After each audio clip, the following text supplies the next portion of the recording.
Yeah. So I have another question for you, Steph, because you've mentioned the fact that you are sober, Hmm. and you are creating in a space and industry that historically has gone hand in hand with drinking, with alcohol, with playing in bars, Hmm.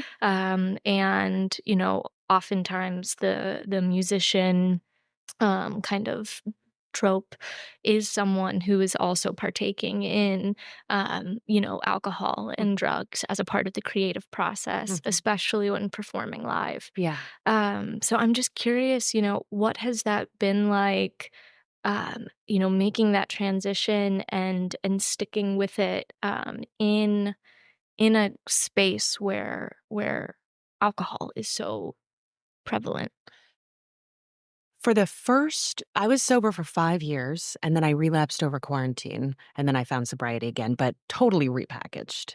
So I would say for the first 5 years, it was teeth grindingly hard and I was angry. And everything was just so raw. And I was sharing these stories about this journey with sobriety housed in this magical way for sometimes audiences who were drinking. And that was difficult. And I felt a real separation. And then over oh, blink quarantine. I my relapse was just kind of everything that I would have like imagined it would be, just sort of a free fall and um, everything that I had been when I was holding on the edge of my seat all the time. White knuckle sobriety is what Mhm. they call it. Um, it was just like letting go, but it wasn't. It wasn't everything that I had wanted it to be creatively, or even just. It didn't make me feel more comfortable in my skin. It didn't help me feel any closer to people. It didn't do the things that I thought it was doing when I was younger. And then when I came back to sobriety, I just held it so much more loosely. And I found that the anger was gone and the white knuckling was gone because I knew it didn't do the same things for me. So that that's changed quite a bit. And I still like the band is changing all the time and there's always this ebb and flow and reimagination of what it's going to look like, especially with the storytelling piece of it. But I do find myself gravitating towards listening rooms where the focus is not on selling alcohol Yeah. but is on music and performance and more definitely mellow spots. But we don't thrive. We have a rock set. We can do a rock set. Mhm. Um, but the music and the band doesn't thrive in an environment where alcohol is the main focus. Yeah. It just doesn't. There might be people tapping their feet, but it's so bizarre to have these finely crafted lyrics that are sharp and they're soft and they're layered and like I could talk about each song in three different ways, and to be throwing it to an audience that is just wants to have fun. We're not their band, they're not our audience. Yeah. Different time, different place, and it's been really empowering to realize that and realize that that's okay. And Mhm. sometimes the same people can be in a different audience, but it really is like it's about the room, it's Yeah. about the venue, it's about the space that the booker or the owner creates. So it's been great realizing that and building relationships along these circuits of places that want the same thing.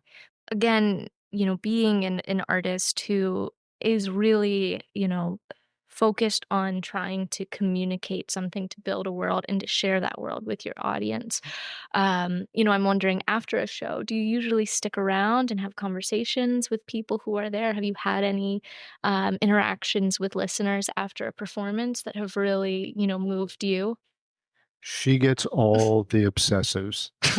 All like it's insane what happens to this person. Like people, because you're a storyteller, really, people actually get lost and caught up in the stories, and it just is like they start to think of you as the story, Mhm.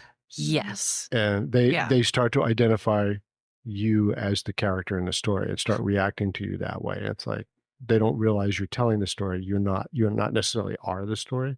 Yeah. Yeah. That is what happens. And it's also like it is a world designed for people who are not coping well, who it's for people who have cracks, and sometimes that can be a little bit scary. And I like to be open. I like to connect with people, and I want to connect with people. So I usually, after a show, I'll go off for a little bit away from everybody and just take some time and gather myself. I call it putting myself back in my step suit because on stage I feel really free and I'm letting it all out. And yes, it's artifice and it's formed, but it's my force that I'm raw. And then I have to like talk to people. So I'm just like, oh, get back in that suit, and you're smiling and you're like, my brain is again on all these tracks. I'm overthinking again. And I'm just like, oh, I might make sure I be polite and I say the right thing. And I'm doing all the things that I'm supposed to be doing, and also being here and present with each individual person. And there's also somebody behind them who's eager to like connect. And it can trouble me and it can delight me. It can be both at the same time. I can't say that I have figured it out perfectly, but I do try to be open because that's really, really important to me, especially if somebody's there and they're having an experience.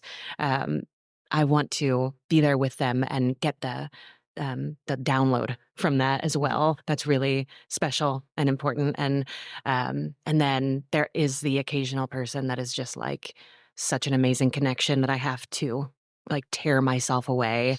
Like there'll be somebody who comes up and it's not invasive. It's not seeking something from me, but they'll just like grab my hands and they'll be looking into my eyes, and I can see that they just had an experience. And then I'm just like, it's just me and you. Yes. Thank you for coming into my world. Yeah.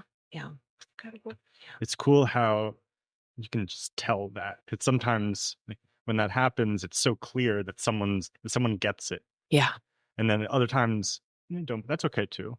Yeah, like you can see it from the audience. You can see it when you're on stage too, as well. If you're looking out in the audience, sometimes you can just see like there's there's a table over there. Everyone's chatting. No one's really paying attention, but that one person is no longer a part of their conversation. That person is a part of this conversation. They really get it, and